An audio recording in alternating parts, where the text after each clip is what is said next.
warahmatullahi wabarakatuh. Ila hadratin Nabi Muhammadin Mustafa Rasulillah sallallahu alaihi wasallam wa ila alihi wa sahbihi ajma'in wa ila hadrati jami'il anbiya'i wal mursalin alaihi wassalatu wassalam wa ila hadrati jami'il awliya'i was salihin jami'il muslimin wal muslimat rahmatika ya arhamar rahimin. Al-Fatihah. A'udzu billahi minasyaitonir rajim. Bismillahirrahmanirrahim. Ar-Rahmanir Rahim. Maliki yaumiddin. Iyyaka na'budu wa iyyaka nasta'in. Ihdinas siratal mustaqim. Siratal ladzina an'amta 'alaihim ghairil maghdubi 'alaihim waladdallin.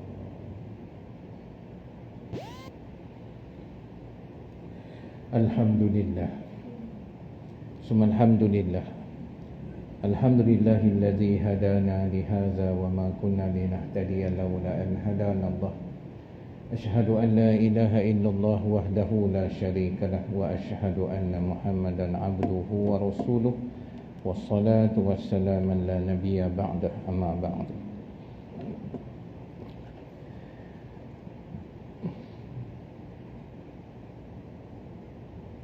Pengurusi Tuan Imam Ahli Jawatankuasa Surau Al-Ikhwan, tuan-tuan, saudara sidang jemaah yang dikasihi, alhamdulillah. Pertama sekali syukur kepada Allah Subhanahu Wa Taala, dengan izinnya di hujung minggu ini kita dapat mengambil ruang dan waktu sementelahan pula bersesuaian dan bertepatan dengan 9 Zulhijjah, dan besok kita semua akan menyambut Aidil Adha, hari raya yang besar maknanya bagi umat Islam seluruh dunia. Alhamdulillah, syukur lagi kepada Allah Subhanahu Wa Taala yang berikan pada kita kesihatan yang dapat kita manfaatkan. Kesihatan pada lahir dan batin, pada badan dan akal, untuk dapat kita gunakan sebaiknya untuk diri, keluarga, kehidupan, khususnya agama Allah Subhanahu Wa Taala. Tuan-tuan, saudara yang dikasihi, tahun ni segala-galanya nampak macam berubah banyak kan. Sebenarnya kita sedang menghampiri saat-saat terakhir sebelum kemunculan janji-janji Allah. Imamul Mahdi, Dajjal, Nabi Allah Isa alaihi salam, semua dia dah makin hampir. Segala-galanya berubah. Sebab tu bagi orang yang arif billah, orang-orang yang Allah berikan pada mereka kelebihan, mereka melihat ni semua dengan pandangan Allah. Ittaqu firasatal mu'minin fa innahu yanzuru binurillah. Bimbanglah kamu akan pandangan orang mukmin, kerana bila dia pandang dengan pandangan Allah. Saat-saat macam ni elok kita selalu bergaul dengan orang-orang soleh, sebab kita akan jadi baik. Pandangan mata kita, telinga kita, lidah kita berkata baik. Malah kita akan melihat dunia ini dengan satu sudut yang berbeza. Bergaul dengan orang alim, kita akan mendapat hikmah dalam hidup. Berteman dengan sahabat-sahabat yang baik, mereka akan mendorong kita bila kita lambat, angkat kita bila kita jatuh. 3 perkara ini antara perkara besar di akhir zaman ni: orang soleh, orang alim, dan sahabat yang jujur. Ini sikit mukadimah supaya mudah-mudahan kita semua beroleh manfaat. Tuan-tuan,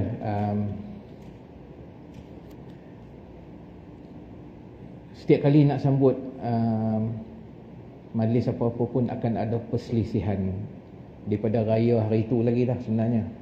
Ada orang kata kalau mungkin nak raya pada lupa lah, kita raya hari apa itu? Raya puasa Isnin patutnya raya hari Selasa. Dah ada orang cadang nak raya hari Isnin. Tapi alhamdulillah kita dah sepakat. Sebenarnya tak timbul masalah pun, kita duduk atas garisan khatulistiwa yang sama. Maksudnya kalau Singapura tu nampak anak bulan, Malaysia boleh tak raya? Boleh je. Tapi kesepakatan umat Islam ni payah sangat-sangat tuan-tuan sebenarnya. Payah sungguh. Dan raya haji jadi lagi. Tapi raya haji ni kita kena ingat satu tuan-tuan. Hari tak sama dengan masa. Contohnya, masa wukuf di sana dengan kita berbeza 5 jam. Kita ke depan, dia ke belakang 5 jam. Jadi kalau kata dia wukuf di Arafah tu bermula saat munajat, mustajabnya doa munajat tu, seperti yang disebut oleh hadis Nabi SAW, di mana Allah memandang pada setiap orang di Arafah tu, dan Allah banggakan pada malaikat.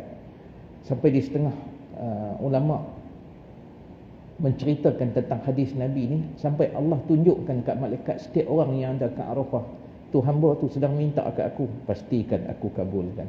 Tu dia sedang merayu. Macam tu lah.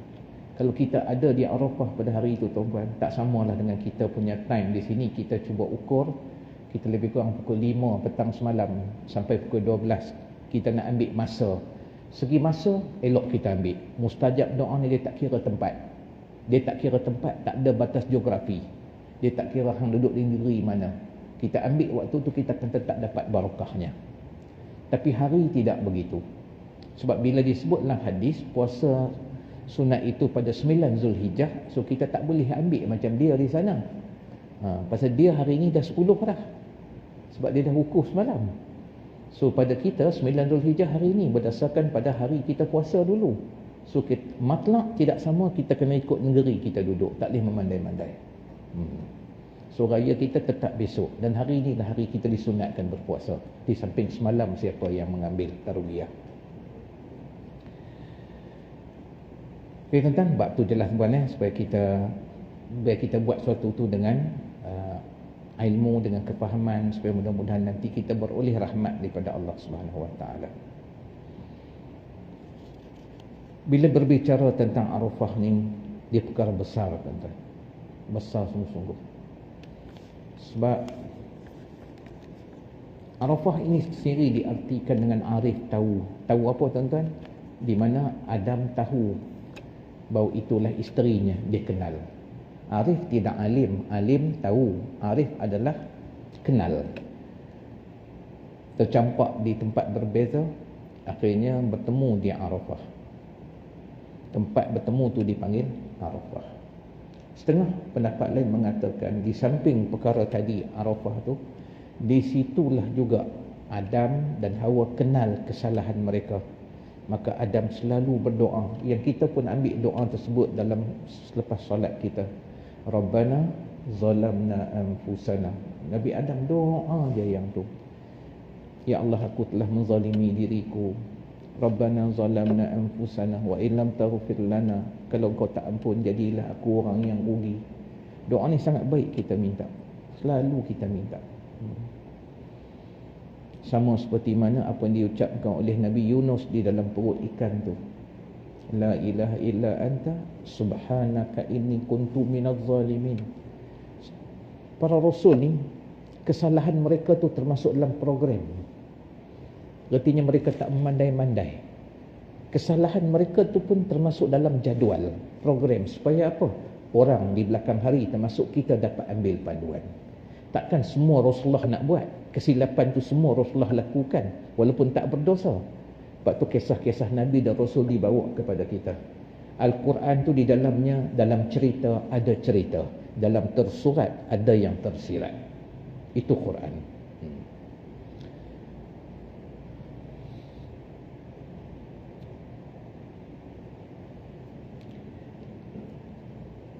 Banyak laluan Nabi Allah Ibrahim dan Nabi Allah Ismail menjadi ikutan kita.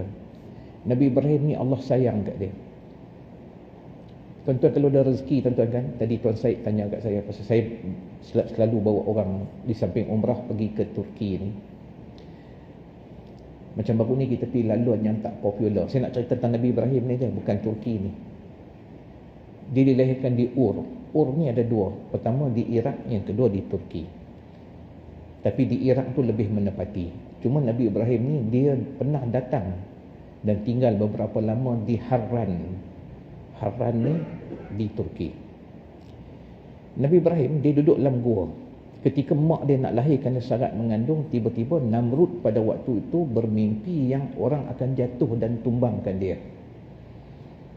Macam juga cerita Fir'aun. Ketika dia rujuk pada Tuhan tukang sihir dia, ahli nujum, mereka mengatakan ada anak lelaki yang akan topple dia, jatuhkan dia. Maka diperintah bunuh. Pada waktu tu mak Nabi Ibrahim sedang syarat mengandungkan dia. Maka mak dia masuk dalam gua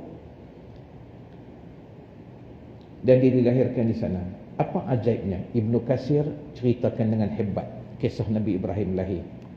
Mak dia duduk dalam gua tu, mak dia pergi menyusu secara senyap-senyap sehari sekali. Dan tumbesaran Nabi Ibrahim ni Allah takdirkan lebih pada orang biasa. Artinya mukjizat seorang rasul tu nampak kat dia dah pada dia belum jadi rasul lagi. Apa dia tuan-tuan? Tumbesaran dia, orang lain lalu tempoh lahir masa tu sebulan-sebulan lah. Nabi Ibrahim setiap bulan itu dia seperti 1 tahun. Nabi Ibrahim duduk dalam gua tu 15 bulan, umurnya seperti 15 tahun. Allah besarkan dia. Waktu dia keluar pada gua 15 tahun, siapa pun tak sangka bahawa dia adalah bayi yang lahir ketika Namrud sedang bermimpi. Sebab kalau dia keluar pada usia 15 bulan, orang tahulah dan orang akan bunuh dia. Berarti dia lahir dalam tempoh ketika Namrud sedang bermimpi. Demikian Allah selamatkan dia. Nabi Ibrahim ni terpuji sifatnya. Sebab dia mengutamakan Allah dan hak-hak Allah. Kerana itu laluan yang menjadi laluan kita. Laluan isteri dan anak-anaknya menjadi laluan kita. Bermalam di Muzdalifah, kutip batu, lontar di Mina, kelakuan Nabi Allah Ismail. Sa'i ambil kelakuan Hajar. Tuan-tuan baca kisah Hajar, dia ni orang hebat tuan-tuan. Dia raja sebenarnya, raja wanita seperti Balqis. Kisah ni kisah tepi. Ibnu Katsir ceritakan dengan hebat tuan-tuan kisah ni. Dia sangat detail hal ni. Ketika negeri dia dikalahkan oleh Raja Titus, salah seorang pada Fir'aun di Mesir, dan dia tawarkan, sama ada aku hancurkan negeri kau atau engkau menjadi tawananku. Demi nak selamatkan negeri dia, maka dia serahkan diri dia pada Titus, pada Fir'aun. Beberapa lama sehingga kemudiannya Nabi Ibrahim berkahwin dengan Sarah. Sarah ni siapa tuan-puan? Sarah ni anak saudara Nabi Ibrahim. Syariat pada waktu tu boleh kahwin dengan anak saudara. Dan adik-beradik Sarah adalah Lut. Jadi Lut itu juga adalah anak saudara Nabi Allah Ibrahim. Sarah ni terlalu cantik, cantik sungguh. Sampai ketika Nabi Ibrahim hijrah pergi ke Mesir, dia terpaksa letakkan Sarah dalam kotak. Sebab dia dengar khabar dah Titus ni, Raja Titus Fir'aun ni, yang bernama Titus, dia suka ambil anak dara dan isteri orang yang cantik-cantik untuk jadikan gundik dia. Nabi Ibrahim sembunyikan Sarah dalam kotak, tapi tak dapat dielakkan. Kotak tu dibuka oleh pengawal-pengawal sempadan dan mereka jumpa Sarah, tengok cantik, bawa Nabi Ibrahim dengan Sarah di depan Titus. Pendekkan cerita, Titus minta Sarah. Secara paksa Ibrahim terpaksa lepaskan. Allah beri pada Nabi Ibrahim satu lagi mukjizat. Apa dia? Allah bagi pada matanya nampak pergerakan Sarah tu ke mana sahaja dia pergi. Masya Allah. Ni Nabi Ibrahim, nak cerita hebat tak hebatnya dia. Dia nampak ketika Titus mendekat dengan Sarah, nak pegang, lumpuh tangannya. 7 kali Titus cuba nak dekat, lumpuh tangannya, dia undur ke belakang. Kali ke-7 dia panggil Ibrahim dan dia serah balik Sarah. Dan Nabi Ibrahim tengok peristiwa ni dengan pandangannya Allah buka kepadanya. Ketika dia serah Sarah dan Nabi Ibrahim, dia malu dengan Nabi Ibrahim, maka dia kata apa? Engkau ambillah Hajar ini bersama dengan engkau. Maka Hajar dibebaskan, seorang raja wanita. Maka jadilah dia seorang yang meneman, menjadi pengasuh kepada Sarah. Tapi Sarah tengok makin rapat dan dia tak nak jadi sesuatu, dia minta Nabi Ibrahim kahwin. Bila Nabi Ibrahim kahwin, Allah takdirkan Hajar mengandung dulu. Maka naluri seorang wanita jadi masalah. Dia jadi cemburu. Lama kahwin tak dapat anak, tiba-tiba dengan Hajar dapat anak. Dia minta Nabi Ibrahim tinggalkan, letakkan Hajar di tempat yang jauh. Ini juga termasuk dalam program Allah Subhanahu Wa Taala. Sebab kerja orang Yahudi ni, dia baca sejarah dan dia suka bunuh nabi-nabi. Dia kata tak apa kita bunuh nabi ni, nanti Tuhan akan hantar nabi yang lain yang mungkin sesuai dengan kita. Selepas Nabi Isa, 600 tahun mereka menanti. Dan mereka dengar khabar Nabi baru akan lahir di salah satu di antara 2 lembah Mereka pergi menuju dan mereka bertapak di Madinah. Sebab tu Yahudi ada di Madinah. Mereka jangkakan bahawa Rasulullah dilahirkan di Madinah. Rupanya Nabi Ibrahim ditakdirkan Allah hantar Hajar duduk di Makkah. Bumi yang gersang yang orang tak sangka langsung. Hebatlah tuan-tuan. Ini program ni semua Allah punya rencana, Masya Allah. Makin kita baca sejarah, makin kita agungkan Allah Subhanahu Wa Taala. Ni hebat cara Allah memelihara agama. Allah boleh buat je, orang Yahudi tak boleh touch pun. Tapi Allah buat cerita ni pasal apa? Nak cerita pada kita sistem sangat penting dalam hidup. Rencana amat pentinglah hidup. Jangan kau ingat kau orang Islam, insya-Allah Allah bela. Engkau tak kira cara rencana. Sebab itu Syahid Imam Hasan Al-Banna dia kata apa pada Ikhwanul Muslimin? Satu perjuangan yang hak tapi tidak punya nizam, tak punya sistem, akan dikalahkan oleh perjuangan yang batil tapi punya nizam. So tetap rencana kena ada, perancangan kena ada. Tak boleh main sembrono aja. Mentang-mentang Islam Allah akan bela. Ketika Nabi Ibrahim nak tinggalkan Hajar, air mata dia jatuh menitis, tinggal di bumi yang gersang. Hajar ni raja, tuan-tuan. Tinggalkan, Masya Allah. Hajar tanya pada Ibrahim, ya Ibrahim, atas kehendak engkau atau perintah Allah? Perintah Allah. Aku redha, kata Hajar. Pasal redha Hajar itulah Allah berikan kepada dia, tuan-tuan. Pada dia lahirnya Ismail yang jadi keturunan Rasulullah sallallahu alaihi wasallam. Ini cerita berkat seorang isteri dan berkat seorang ibu. So kita kena raih, tuan-tuan, isteri-isteri kita sebenarnya. Hebat, tuan-tuan. Hebat. Di samping anak tu darah daging kita, tapi daripada mereka, kesabaran, ketabahan mereka. Hajar ni, Bani Jurhum pernah duduk dan tahu bahawa Hajar ini raja bagi satu kaum. Ketika Bani Jurhum datang ke Mekah dan mereka tengok Hajar, mereka minta izin. Kita duk baca sejarah, kita heran, nak minta izin apa kat perempuan? Duduk je lah, bukan tanah dia pun. Rupanya Bani Jurhum kenal Hajar. Dialah seorang raja wanita, maka mereka minta izin dengan dia dan Hajar izinkan. Salah seorang daripada keturunan Jurhum inilah kemudian yang dinikahkan dengan Nabi Allah Ismail, yang kemudiannya menjadi keturunan Rasulullah sallallahu alaihi wasallam. Habis cerita. Arafah lagi datang kepada kita.